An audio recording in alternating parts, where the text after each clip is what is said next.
Hello বন্ধুরা, কেমন আছো? আশা করছি সবাই খুব ভালো আছো। আর যদি না থাকো, ভালো থাকতে হবে এই রিডিংয়ের পরে। সবসময় দুঃখে থাকলে হবে?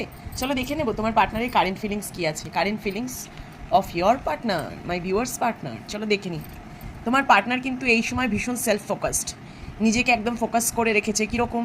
মানিটারি ফোকাস, ফিনান্সিয়াল তো মানিটারি ফোকাসের সাথে সাথে নিজের সেলফ ফোকাস, মানে নিজের বিউটি, নিজের এডুকেশন, নিজের ডেভেলপমেন্ট, নিজের গ্রোথ, সব কিছু, মানে কী করে নিজেকে ভালো রাখা যায় সেদিকে কিন্তু সে এখন ব্যস্ত।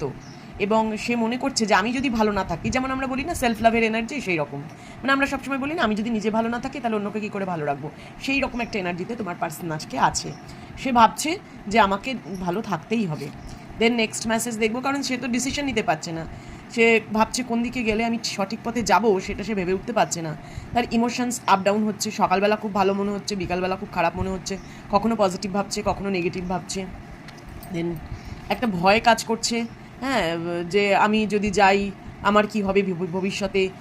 আমি যদি যাই ওর কাছে তাহলে আমি হয়তো আবার কিছু সমস্যার সম্মুখীন হব, হয়তো আমাকে কিছু অপমানসূচক কথা বলে দেবে, বা আমার ফ্যামিলি নিয়ে কিছু বলে দেবে, সেটা আমার ভালো লাগবে না।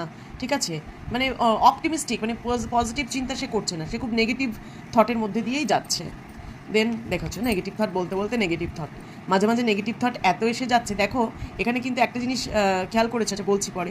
এখানে দেখো নেগেটিভ থট বলতে বলতে এখানে কিন্তু চলে এসেছে যে প্রচণ্ড অ্যাংজাইটিতে ভুগছে, সারা রাত ঘুমাতে পারছে না তোমাকে চিন্তা করে। মাঝে মাঝে রাত্রে জেগে উঠছে, সারা রাত হয়তো অনলাইনে তোমাকে সার্চ করছে, দেখছে কি অবস্থায় আছো। আচ্ছা যেটা বলছিলাম, তোমার পার্টনারের দেখো এখানেও 9, এখানেও 9, এখানেও 9।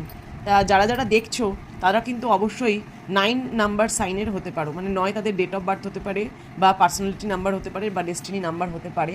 9 খুব মানে অ্যাক্টিভলি এসছে, আর 2 এই দুটো নাম্বার এখানে এসছে। তো যারা এই ধরনের রিডিং দেখছো তারা ইউনিভার্সকে গ্র্যাটিটিউড পে করো, কারণ তোমাদের কিন্তু কার্মা রিলিজ হচ্ছে। ইন ফিউচার এই যে পরিস্থিতি, এই যে ভাগ্যের চাকা, এটা কিন্তু পুরোপুরিভাবে ঘুরে যাবে এবং তুমি লাইফে পজিটিভ হবে এবং পজিটিভ আউটকাম পাবে, কারণ তোমার কিন্তু অ্যাবান্ডেন্স আসছে।